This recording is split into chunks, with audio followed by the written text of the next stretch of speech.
ఆర్థికంగా సామాజికంగా వెనకబడి ఉన్న తరగతుల వారి కోసమే తెలంగాణ కావాలి. గంట సేపట్లో ల్యాప్టాప్ అనౌన్స్మెంటే కాదు, వారం రోజుల్లో ఒక రవి అనే అతను హైదరాబాద్ వచ్చి నాకు ఫోన్ చేసి, డాక్టర్ గారు నేను ల్యాప్టాప్ తీసుకొని వచ్చాను, ఎవరికి ఇవ్వాలి అని చెప్పి లక్పతి నంబర్ తీసుకొని అతను అందజేసి చేయడం కూడా జరిగిపోయింది. వారం రోజుల్లో ఇది అయిపోయింది. ఇంకో 10 రోజుల్లో మేము డిజిటల్ కెమెరా కూడా పంపిస్తున్నామని అన్నారు. ఇటువంటి విషయాలు తెలంగాణ నెటిజన్ ఫోరంలో ఎంత ఫోర్ ఫ్రంట్గా ఉన్నాయో నేను చూస్తున్నాను. ఎందుకంటే నేను ఇటువంటి వాటి కోసం నేను నెట్ చూస్తూ ఉంటాను, ఏం చేస్తున్నారు అందరూ. మీరు ఆర్థిక స్తోమత మీది ఎలాగుందో నాకు తెలియదు.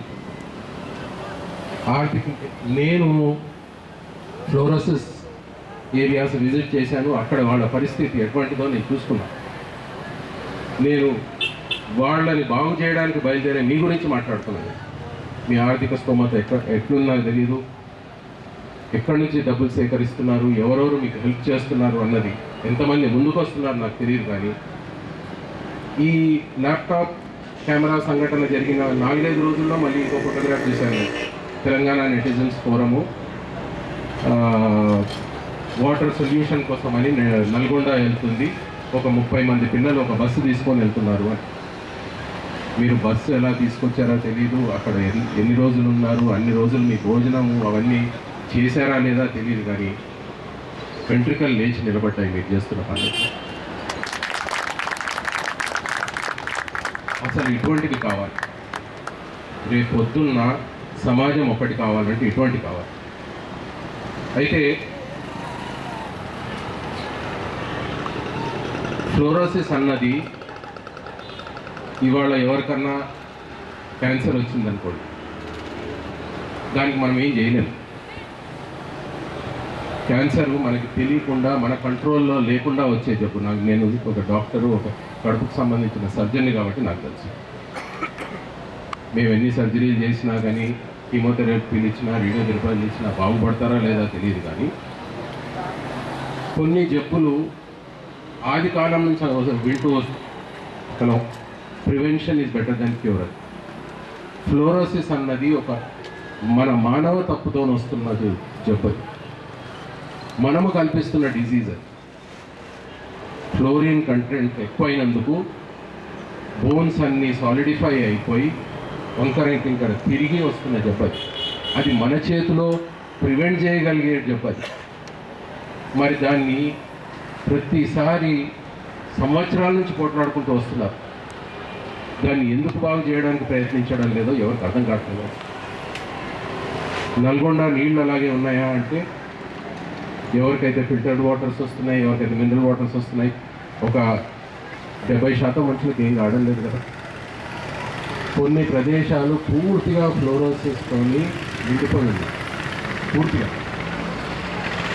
అంటే అసలు ఎవరికి ఆ మనసు కలుపుకోమనరా, ఒక ఆలోచన కూడా రాదా, ఇలాగ బాధపడుతున్నారు వీళ్ళని బాగా చేద్దామని. అది మన దౌర్భాగ్యము, మన దురదృష్టం. అక్కడ ఉన్నది తెలంగాణకి సొల్యూషన్. తెలంగాణ అసలైన సొల్యూషన్ అక్కడ ఉంది. దీనికి మీకు నేను ఎటువంటి సంఘీభావం అంటే అటువంటి సంఘీభావం ఉట్టి అలాంటిదే కాదు, ఆర్థికంగా ఎలాంటిదైనా నేను మీ పక్కన నిలబడడానికి, నేను ఎట్టి పరిస్థితుల్లో నేను మీ పక్కన ఉంటానని మీకు అందరికీ ఒక ప్రమాణం చేస్తున్నాను. అయితే నా ఆలోచన కొంచెం డిఫరెంట్గా ఉంది. నా ఆలోచన ఏంటంటే, రేపు పొద్దున్న మనకి ఎంత తెలంగాణ కావాల్సి వచ్చినా కానీ ఫ్లోరోసిస్ రిడన్ పీపుల్ ఎట్లున్నారో అట్లనే ఉంటే, ఆర్థికంగా వెనుకబడ్డ ఉన్న వేరే వేరే కులాల వాళ్ళు, అన్ని కులాల వాళ్ళు, నేను ఒక కులం గురించి మాట్లాడాను, సామాజికంగా వెనుకబడ్డ వాళ్ళు అట్లనే ఉండిపోతే, పుట్టి రాజకీయవేత్తలు పైకి వస్తే నాకు అటువంటి తెలంగాణ వద్దు ప్లీజ్. నాకు కావాల్సింది ఆర్థికంగా సామాజికంగా పైకి వచ్చే తెలంగాణ. తెలంగాణలో ఇవాళ మీరు చూస్తే మనకున్న వనరులు ఏ రాయలసీమలో లేవు, ఏ ఆంధ్రాలో లేవు. గోదావరి మన దగ్గర నుంచే వస్తుంది, నీళ్లు ఉన్నాయి మన దగ్గర, పుష్కలంగా ఉన్నాయి నీళ్లు. ఇవాళ బొగ్గు గనులు చూసుకుంటే మన దగ్గర ఉన్నాయి, ఇవాళ పవర్ ప్లాంట్స్ చూసుకుంటే మన దగ్గర ఉన్నాయి, ఇవాళ ఏ మైన్స్ చూసుకుంటే ఫస్ట్ ఖమ్మము, కరీంనగర్ ఇక్కడి నుంచి స్కాండల్స్ బయటకు వస్తున్నాయి. ఈ పరిస్థితులు చూస్తుంటే ఒక బాధ ఏం వేస్తుందంటే, రేపొద్దున ఇటువంటి ఈ వీళ్ళు కానీ వచ్చి తెలంగాణ డామినేట్ చేసుకుంటూ కూర్చుంటే వాళ్ళే బాగుపడతారు. మనం ఇట్లే ఫ్లోరోసిస్ కోసం ధర్నాలు చేసుకుంటూ కూర్చుంటాం, మన వాళ్ళ కోసం ధర్నాలు చేసుకుంటాం, మన నీళ్ళ కోసం ధర్నాలు చేసుకుంటూ కూర్చుంటాం.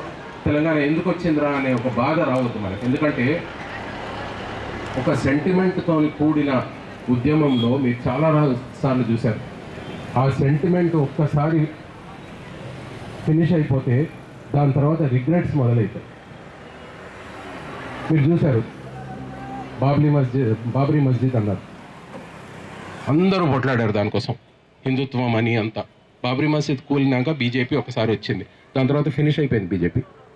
ఎందుకంటే అది ఒక సెంటిమెంట్, ఒక ఇష్యూ బేస్డ్ థింగ్స్తోనే వస్తాయి. అయితే ఇష్యూ బేస్డ్ థింగ్స్లో నేను ఒకటి చాలా క్లియర్గా మీ అందరికీ చెప్పదలుచుకున్నా.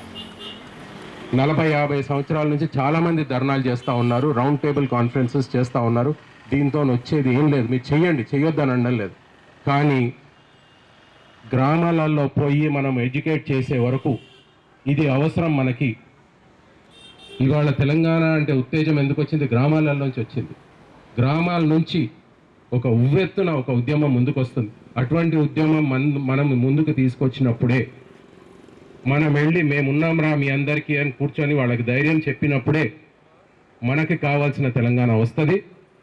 మనం ముందుకు పోగలుగుతాం, మన వాళ్ళని ముందుకు తీసుకెళ్ళగలుగుతాం. Thank you very much.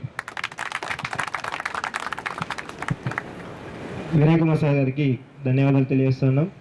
Sir చెప్పినటువంటి ప్రతి ఒక్క పాయింట్ కూడా మరి ఎంతో విలువైనది.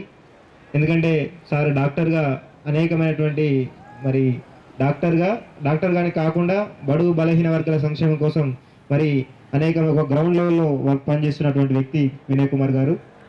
మరి అలాంటి వ్యక్తి మనకు కొన్ని సూచనలు చేయడం జరిగింది. మరి వారు మనకు ఒక కర్తవ్యాన్ని ముందు పెట్టాడు. మీరు దీక్షలు ధర్నాలతో పాటుగా గ్రామాల్లో పర్యటించాలని చెప్పేసి కూడా చెప్పడం జరిగింది. ఎందుకంటే గ్రామాల్లో పర్యటించి గ్రామాల్లో ఉన్నటువంటి సమస్యలు తెలుసుకోవడం కాకుండా అక్కడ ప్రజల్ని అవగాహన పెంచి, వారికి సమస్యపై అవగాహన పెంచి